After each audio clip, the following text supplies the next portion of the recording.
Hello guys, एक बार फिर से हम स्वागत करते हैं आपका। आज हम बात करने जा रहे हैं दक्षिण अमेरिका के मैपिंग के बारे में। पूरी डिटेल के साथ बात करेंगे। कंप्लीट वीडियो होने वाला है ये, तो इस वीडियो में पूरा बने रहें, बिना स्किप किए हुए बने रहें। दरअसल इसके पहले मैं बता दें आपको कि हमने उत्तरी अमेरिका के बारे में बेसिक्स ऑफ मैपिंग, मतलब मैपिंग की जो अवधारणाएं हैं, बेसिक जानकारियाँ हैं, उनके बारे में मैंने वीडियो अपलोड किया है, तो आप उनको भी जाकर चेक कर सकते हैं, उनके भी प्लेलिस्ट जाकर देख सकते हैं। अगर देख चुके हैं तो बहुत अच्छी बात है, नहीं देखे हैं तो उसको भी जाके आप देख सकते हैं। चलिए समझते हैं क्या है दक्षिण अमेरिका की मैपिंग के बारे में। सबसे पहले मैपिंग में तो हम देखेंगे कि इसकी कंट्रीज़ को एक बार कंसीडर कर लेते हैं, कितनी कितनी कंट्री है इसमें। तो कंट्री में देखेंगे यहाँ पर हम कि शुरू करते हैं। यहाँ देखिए वेनेजुएला से स्टार्ट करते हैं। वेनेजुएला बता दें आपको कि वेनेजुएला की जो इकोनॉमी है वो तेल से चलती है। तो इधर वेनेजुएला, फिर गुयाना, सूरीनाम, फ्रेंच गुयाना। ये फ्रेंच गुयाना दरअसल फ्रांस का एरिया है, यहीं से उसके रॉकेट लॉन्चर जो चलते हैं, रॉकेट जो मिसाइल लॉन्च होती है, मिसाइल नहीं कह सकते, सैटेलाइट जो लॉन्च करता है, व्हीकल यहीं पे लगा हुआ है। अब ये सोचेंगे कि ये दक्षिण अफ्रीका अमेरिका का क्षेत्र है तो फ्रांस कहाँ है, तो फ्रांस ने इसको अपने कब्जे में अभी भी बनाया हुआ है। ये औपनिवेशिक काल की अवधारणा है। फिर ब्राज़ील, थोड़ा और नीचे आएंगे देखेंगे पराग्वे, उरुग्वे, अर्जेंटीना, फिर चिली, इधर बोलीविया, पेरू, इक्वाडोर, कोलंबिया और फिर से वेनेजुएला। इधर जो देख रहे हैं जो कंट्री कनेक्ट कर रही है मध्य अमेरिका से दक्षिण अमेरिका को, वो है पनामा। इधर नॉर्थ में दक्षिण अमेरिका कैरेबियन सी है, ईस्ट में अटलांटिक ओशियन है और वेस्ट में पैसिफिक ओशियन है। चलिए इतना आप जान चुके हैं, कुछ बेसिक जानकारी हम आपको बता दिए। अब हम आपको और भी जानकारियों के बारे में बताने जा रहे हैं। हम फिजिकल मैप ओपन करते हैं, थोड़ा एक बार ग्लोब पे दिखा देते हैं मैप पर। तो ग्लोब के मैप पर आप देखेंगे कि यहाँ ये लाइन आप देख रहे हैं, इधर ये लाइन देख रहे हैं, और इसमें लाइनिंग का भी ठीक से दिया नहीं गया है। तो और ये देख रहे हैं जो डार्क, मतलब थोड़ा ज़्यादा नीले हैं, ये गहरे जगह है। मतलब कि इनकी गहराई देखिए, जैसे यहाँ लिखा हुआ है 6212 फीट, मतलब कि इतने गहरे हैं। ये फीट का मीटर में चलता है इसमें, तो इतने मीटर गहरा। यहाँ पर ये वाला प्लेस इतना गहरा, तो ये गहराई बताता है। जहाँ जहाँ आप देखेंगे मैप में कुछ बेसिक्स होती हैं, बेसिक वाला आप हमारा मैप देखेंगे तो जान जाएंगे किस किन बेसिक जानकारियों को ध्यान रखना चाहिए मैप देखते समय। तो चलिए शुरू करते हैं, आगे बढ़ते हैं। अब फिजिकल मैप ओपन करते हैं हम इसका। फिजिकल देखिए, यहाँ फिजिकल में सबसे पहले बता दें कि ये जो सीरीज़ है ये पूरा रॉकी माउंटेन की सीरीज़ है इधर से। तो रॉकी माउंटेन के बारे में बता दें आपको, रॉकी माउंटेन विश्व का सबसे लंबा पर्वत श्रृंखला है और ऊंचाई के मामले में दूसरे नंबर पे है। पहले नंबर पे कौन से है? हिमालय पर्वत, हमारा हिमालय, जिसको माउंट एवरेस्ट में सबसे ऊंची चोटी है, इस वजह से इसको सबसे ऊंचा पर्वत कहा जाता है।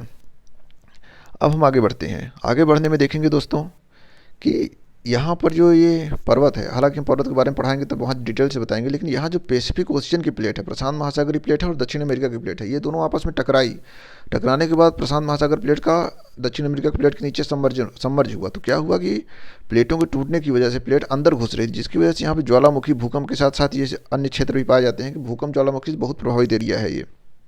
अब आगे बढ़ते हैं। यहाँ पर एक मैगडेलेना रिवर है, अगर आप देख पा रहे हो मैगडेलेना रिवर को, यहाँ हम मार्क करके बताते हैं आपको। ये देखिए, ये मैगडेलेना रिवर। तो मैगडेलेना रिवर के बारे में बता दें आपको, ये कोलंबिया की एक इंपॉर्टेंट नदी है और एंडीज पर्वत से निकलने के बाद ये कैरेबियन सी में गिरती है। कैरेबियन सी आप देख रहे हैं, ये कैरेबियन सी है। अभी पॉलिटिकल मैप में आपको इन सबको दिखाएंगे तो वहाँ और अच्छी तरीके से समझ में आएगा। अब एंडीज पर्वत क्षेत्र में आप देख रहे होंगे इक्वाडोर की राजधानी क्यूटो है। क्यूटो में एक कोटोपैक्सी है।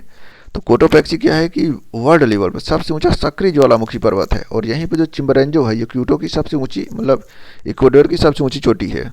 और जो बोलीविया के जो पठार हैं, ये वाली एरिया, ये बोलीविया की एरिया है। तो बोलीविया में क्या है कि इसके जो अंतरा पर्वतीय पठार हैं इनको एंटीप्लेनो भी कहा जाता है, और ये टिन के भंडार की दृष्टि से बहुत इंपॉर्टेंट है। पेरू और बोलीविया की सीमा पे यहाँ देख रहे हैं आप टिटिकाका लेक है, जो कि क्या है कि विश्व की सबसे ऊंची नौगम्य झील है। मतलब यहाँ ये इतनी ऊंची झील है कि यहाँ आप नौ परिवहन या फिर जहाज़ चलाना, बोटिंग करना, ये सब काम आप कर सकते हैं। एक बार हम आपको इन चीज़ों को पॉलिटिकल मैप में दिखाते हैं तो आपको वहाँ पे ज़्यादा क्लियर होंगी चीज़ें। यहाँ पर देखिए, थोड़ी सी इसकी हम ब्राइटनेस इंक्रीज कर लेते हैं।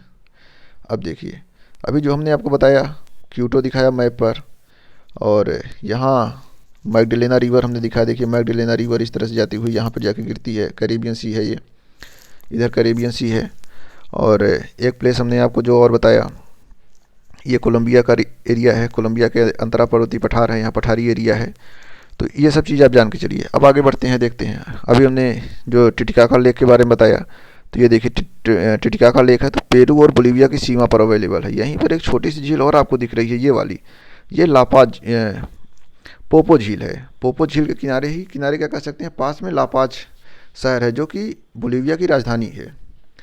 तो आपके पास यहाँ पर दो क्वेश्चन अवेलेबल हैं। कई कई कई जगह तो लिखा हुआ है कि जो लापाज है वो टिटिकाका लेक के किनारे है, और कई जगह लिखा हुआ है कि पोपो झील के किनारे है। तो जो जो ऑप्शन रहेगा उसमें आपको टिक करना है। हम उम्मीद करेंगे कि दोनों ऑप्शन नहीं रहते हैं, एक ही ऑप्शन रहेगा, जब भी रहेगा तो उसको आप टिक लगा देंगे। चलिए आगे बढ़ते हैं। यहाँ पर थोड़ा हम नीचे आके देखेंगे तो एक और कन्फ्यूजिंग फैक्ट है, यहाँ इसमें नहीं दिख रहा है, फिजिकल में दिखाते हैं। यहाँ पर देखिए, ये फिजिकल मैप है। तो यहाँ आप देख रहे होंगे एक ओजास डेल सेलादो, ये भी एक ज्वालामुखी पर्वत है, और ये विश्व का ये भी सबसे ऊंचा ज्वालामुखी पर्वत है। तो यहाँ पर क्या है कि सक्रिय ज्वालामुखी पर्वत की बात किए थे कोटोपैक्सी वाले में, और यहाँ ये सक्रिय ज्वालामुखी का मैटर नहीं है, केवल सबसे ऊंचा ज्वालामुखी पर्वत है। और यहीं पर एकांकागुआ जो है, आप देख रहे होंगे, ये वाला एकांकागुआ, ये दक्षिण अमेरिका की सबसे ऊंची चोटी है। तो ये दो फैक्ट आप याद करके रखिए, इंपॉर्टेंट है। पहली बात, चोटी तो बहुत इंपॉर्टेंट है, एग्जाम में कई बार पूछ ली जाती है। अब देखिए, थोड़ा आगे बढ़ते हैं हम। यहाँ आपको दिख रहा होगा अटाकामा डेजर्ट, ये पूरा एरिया डेजर्ट का है। अटाकामा डेजर्ट विश्व का सबसे शुष्कतम डेजर्ट है, मतलब कि जैसे हमारे यहाँ थार भी है, सहारा भी है, लेकिन अटाकामा को सबसे शुष्कतम डेजर्ट की संज्ञा दी गई है। और यह तटीय मरुस्थल है, ये भी आप ध्यान रखिए, अटाकामा। आगे बढ़ते हैं, यहीं पर एक अरिका है। अब हम आपको फिजिकल में पॉलिटिकल में आते हैं, वहाँ पे समझाते हैं। देखिए, जब आप मैप पढ़ रहे होंगे तो आपके पास मैप की बुक होनी चाहिए। तो एक तरफ फिजिकल दिया रहता है, एक तरफ पॉलिटिकल दिया रहता है। आपको स्विच करने की जरूरत नहीं पड़ेगी, बस आपको इस पेज से उस पेज में देखना रहेगा। तो मैप लेके जरूर पढ़िए, मैप लेके पढ़ेंगे आपको 100% मतलब फीडबैक आएगा, 100% आपको लाभ होगा। मैप नहीं लिए रहेंगे तो हमने मैप तो ओपन किया हुआ है, लेकिन ये आपको जाके बाद में मैप को देख लेना है, या फिर कट पेस्ट वाले मैप पे जाके प्रैक्टिस भी कर लेनी है। चलिए आगे समझते हैं। यहाँ देख रहे होंगे अरिका। अरिका के बारे में क्या है कि अरिका विश्व का सबसे शुष्कतम स्थान है, मतलब कि यहाँ पर शुष्कतम आप समझ ही रहे हैं कि बहुत ज़्यादा सूखा एरिया रहता है पूरा। और यहीं पर कैलिज के भंडार के लिए भी एक इम्पॉर्टेंट है। कैलिज एक तरह से वहाँ पर सीमेंट उमेंट में कैलिज के लिए बहुत सारी बातें कही गई। कैलिज एक खनिज है, कैलिज एक मतलब कि उर्वरक में यूज किया जाने वाला पदार्थ है, या फिर बहुत सारे फैक्ट उसमें बताए गए कैलिज के बारे में। तो कैलिज के लिए बहुत इंपॉर्टेंट था, कैलिज का खनन बहुत ज़्यादा होता था, बहुत ज़्यादा भंडार था यहाँ पर। लेकिन जानते हैं जहाँ खुदाई शुरू हो जाती है तो एक टाइम के बाद हर चीज़ें खत्म हो जाती हैं, क्योंकि संसाधन तो सीमित हैं। तो वैसे ही संसाधन ये खत्म हो गए, जैसे कि हमारे यहाँ कोयला, या फिर विश्व में कोयला का प्रोडक्शन, विश्व में पेट्रोलियम का, तो इनको कहा जाता है कि ये एक तरह से जीवाश्म ईंधन की ये खत्म होने वाले ईंधन है, कि अगर इनको एक टाइम को यूज करते रहेंगे तो अंत में चल के ये खत्म हो जाएंगे। इसीलिए नवीकरणीय ऊर्जा के स्रोतों का उपयोग किया जाना शुरू हो गया, जैसे सोलर एनर्जी हो गई, विंड एनर्जी हो गई। तो नवीकरणीय मतलब ये खत्म न होने वाली कभी एनर्जी है। चलिए आगे समझते हैं क्या है।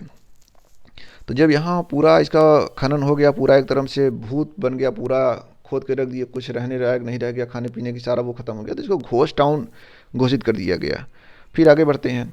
अब अटाकामा वाला जो डेजर्ट वाला एरिया है, अटाकामा वाला, तो वहाँ ये देखिए एक्विक है। तो एक्विक और यहीं पे चिपकी कमाटा, तो एक्विक और चिपकी कमाटा में तांबे का बहुत ज़्यादा प्रोडक्शन होता है। तांबे और चिपकी कमाटा को, तो चिपकी कमाटा उसका सबसे बड़ा केंद्र है तांबे के प्रोडक्शन का। तो ये सब तांबे की राजधानी है। और हमारे यहाँ भी थार रेगिस्तान में भी तांबे का प्रोडक्शन होता है, ये भी आप याद रखिए। आगे बढ़ते हैं। अब ये लाइन जो देख रहे हैं, ये मकर रेखा की लाइन है। तो यहाँ पर आप देखेंगे एंटीफेगास्टो। एंटीफेगास्टो क्या है कि मकर रेखा के एकदम समीप अवस्थित है। कई बार ऐसे शहरों का नाम दे दिया जाएगा, जैसे हम आपको थोड़ा जूम करके दिखाते हैं, छोटा करके देखिए। अब यहाँ पर एक देख रहे हैं साओ पाउलो, एकदम बहुत करीब है मकर रेखा के। फिर यहाँ एसेंसुअन देख रहे हैं, फिर यहाँ एंटीफेगास्टो देख रहे हैं, और इधर भी देख रहे हैं कि रियो डी जनेरियो। तो कुछ ऐसे महत्वपूर्ण शहर हैं, इधर सेंटोस है। तो कई बार एग्जाम में इनका क्रम पूछ लिया जाता है कि मकर रेखा के सबसे करीब कौन सा शहर है, कौन सा ये से। तो ये सब आपको याद रखना चाहिए। कई बार ये भी पूछ लिया जाता है कि मकर रेखा दक्षिण अमेरिका किन किन भागों से होकर गुजरती है।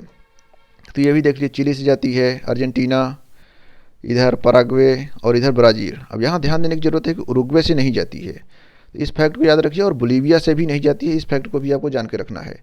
तो ये हम एग्जाम के लिए प्रश्न बता रहे हैं। हालांकि हम इस लेक्चर के बाद एक लेक्चर लेंगे जिसमें हम दक्षिण अमेरिका के मैपिंग के बारे में जितने क्वेश्चन आए हुए हैं, 20, 25, 30, 50 जितने क्वेश्चन बनेंगे, हम उन पर भी एक क्लास लेंगे। तो वो क्लास इस क्लास से भी ज़्यादा इंपॉर्टेंट होगी। तो आप उस क्लास को भी मत छोड़िएगा, क्योंकि वो हम अभी तो जो हमारा टारगेट है कि mapping through geography, geography through mapping है। फिर हम मैपिंग को क्वेश्चन के थ्रू और ज्योग्राफी को भी क्वेश्चन के थ्रू समझेंगे, जो कि एक इजी, मॉडर्न और सिस्टमेटिक तरीका होगा। चलिए अब आगे बढ़ते हैं। अपने इस लेक्चर में हम आपको बताते हैं कि एंटीफेगस्टो के बारे में बताए, हम मकर रेखा के बारे में आपको बताए, और आगे देखते हैं। यहीं पर आपको थोड़ा आगे बढ़ने से हम एक और चीज़ बता दें। आप देख रहे होंगे इक्वेटर, तो इक्वेटर भी, अब देखिए दक्षिण अमेरिका में क्या इंपॉर्टेंट हो गया, इक्वेटर भी दक्षिण अमेरिका से जा रही है और मकर रेखा भी, ट्रॉपिक ऑफ कैप्रिकॉर्न भी दक्षिण अमेरिका से जा रही है। तो यहाँ भी आप देख लीजिए कि इक्वेटर कितने देशों से गुजरती है। अब देखिए यहाँ पर इक्वाडोर, और यहीं पर देखिए एकदम पॉइंट से जहाँ कोलंबिया और ये पेरू मिल रहे हैं, वहाँ से भी मकर रेखा जा रही है, और इधर ब्राज़ील से भी जा रही है। अब यहाँ ध्यान देना है कि थोड़ा हम इसको नीचे ले आते हैं। यहाँ आपको ध्यान देना है कि वेनेजुएला से नहीं जाती है, यहाँ गुयाना से नहीं जाती है तो इनके करीब, लेकिन इनसे होके नहीं गुजरती है। तो अब ये यहाँ देखिए क्यूटो जो उसकी राजधानी है इक्वाडोर की, वो एकदम करीब है उसके विषुवत रेखा के। तो ये फैक्ट आपको याद रखना है। कई बार राजधानी का भी नाम दे देगा, कौन सी राजधानी एकदम एग्जैक्ट विषुवत रेखा के पास है, तो क्यूटो। तो कुछ प्रश्न ऐसे ही बनते हैं, आप मैप देखने का ढंग सीख लीजिए, तरीका सीख लीजिए, तो आपको ऐसे भी बहुत सारे क्वेश्चन क्रिएट हो जाएंगे अपने आप में ही। चलिए हम थोड़ा नीचे आते हैं, नीचे आके समझते हैं। अब देखिए आपको ये आप हमें कमेंट सेक्शन में बताइएगा कि मकर रेखा, ये विषुवत रेखा कितने देशों से अमेरिका के होकर गुजरती है। चलिए आगे देखते हैं। यहाँ पर आएंगे, जो हम देखेंगे थोड़ा नीचे आएंगे, तो यहाँ आपको दिख रहा होगा एक एरिया वेलपराइजो, और यहीं पर सेंटियागो क्या है कि चिली की राजधानी है, और वेलपराइजो और सेंटियागो ये जो क्षेत्र है ये भूमध्य सागरीय प्रदेश है। भूमध्य सागरीय प्रदेश क्या है, जो भूमध्य सागर है, तो भूमध्य सागर के अंतर्गत जो जलवायु पाई जाती है वो विश्व में कई और स्थानों पर वैसी ही जलवायु पाई जाती है, जिसमें कि अभी हम आपको उत्तरी अमेरिका के में बताए थे कि सैन फ्रांसिस्को में पाई जाती है, फ्लोरिडा में पाई जाती है उत्तरी अमेरिका में, और इधर वेलपराइजो और सेंटियागो में भी पाई जाती है। तो एग्जाम में ये प्रश्न बहुत आता है कि कौन कौन सी जगह पर भूमध्य सागरीय जलवायु पाई जाती है। तो यहाँ अब भूमध्य सागरीय जलवायु की विशेषता क्या है कि यहाँ पर रसदार फलों की खेती बहुत ज़्यादा होती है, शराब का प्रोडक्शन बहुत ज़्यादा होता है, वाइन का प्रोडक्शन बहुत ज़्यादा होता है। तो कई बार पूछ लिया जाता है कि शराब के प्रोडक्शन के लिए किस तरह की जलवायु आवश्यक होती है, या फिर वाइन के प्रोडक्शन के लिए किस तरह की जलवायु सबसे ज़्यादा महत्वपूर्ण है, तो आपको बताना है भूमध्य सागरीय जलवायु। चलिए अब आगे बढ़ते हैं। अब भूमध्य सागरीय जलवायु है, मतलब कि यहाँ फलों का प्रोडक्शन बहुत ज़्यादा होता है, तो यहाँ फूड प्रोसेसिंग इंडस्ट्री का भी बहुत ज़्यादा विकास हुआ है। तो जाहिर सी बात है, जब खाद्यान्न का या फिर फल फूल का प्रोडक्शन होगा तो फूड प्रोसेसिंग की जरूरत तो पड़ेगी ही। चलिए आगे देखते हैं। अब वेलपराइजो में एक इंपॉर्टेंट और चीज़ है कि वेलपराइजो से आप देख रहे हैं कि एक रेलवे लाइन गुजर रही है। ये जो रेलवे लाइन है ये ब्यूनस आयर्स तक जाती है। तो मेंडोजा से होते हुए ब्यूनस आयर्स तक ट्रांस इंडीज रेलवे लाइन है, मतलब कि, और उस प्लाता दर्रा अभी हम आपको फिजिकल में दिखाते हैं।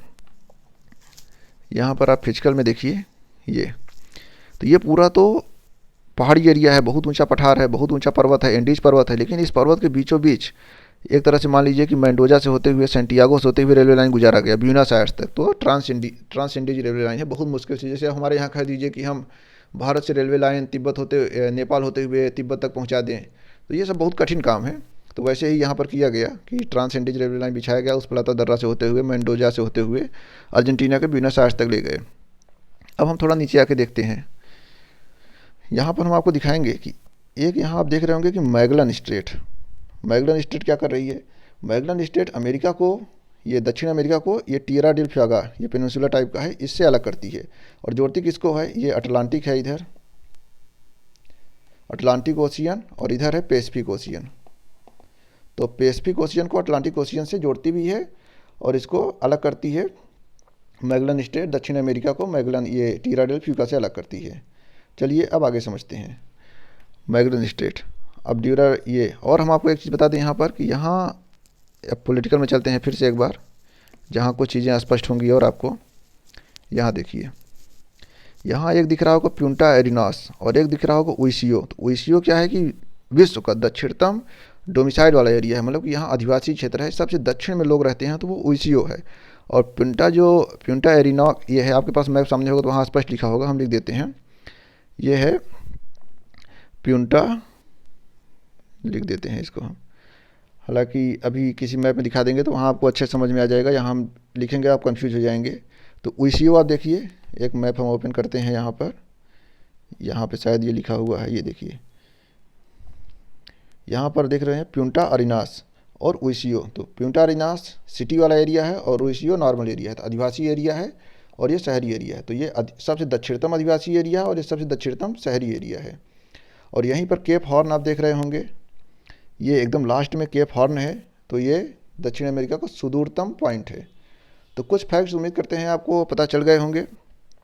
तो यहाँ पर हम फिजिकल की बात कर चुके हैं। अब देखते हैं कुछ और इम्पॉर्टेंट पॉइंट आपके पास आ जाएंगे। अभी हम वनस्पतियों के बारे में बात करेंगे और उसके बाद हम नदियों के बारे में बात करेंगे। हमने अभी झील और पर्वत के बारे में बात किया, तो इस वीडियो को यहीं पर रोकते हैं। इसके बाद हम एक अगला वीडियो ले आएंगे। हम इस वीडियो को इसलिए यहाँ पर रोक रहे हैं कि वीडियो ज़्यादा बड़ा ना हो जाए। आप इतने चीज़ को पढ़िए, कट पेस्ट पर इसको मतलब कि अपलोड करिए, कट पेस्ट पर देखिए, प्रैक्टिस करिए, फिर हम उसको अगले लेक्चर में मिलेंगे तो वहाँ पर आपको और भी ज़्यादा चीज़ों को बताएंगे, कुछ क्वेश्चन की भी बात करेंगे। तो दोस्तों उम्मीद करेंगे कि आपको ये लेक्चर समझ में आया होगा, वीडियो अच्छा लगा होगा।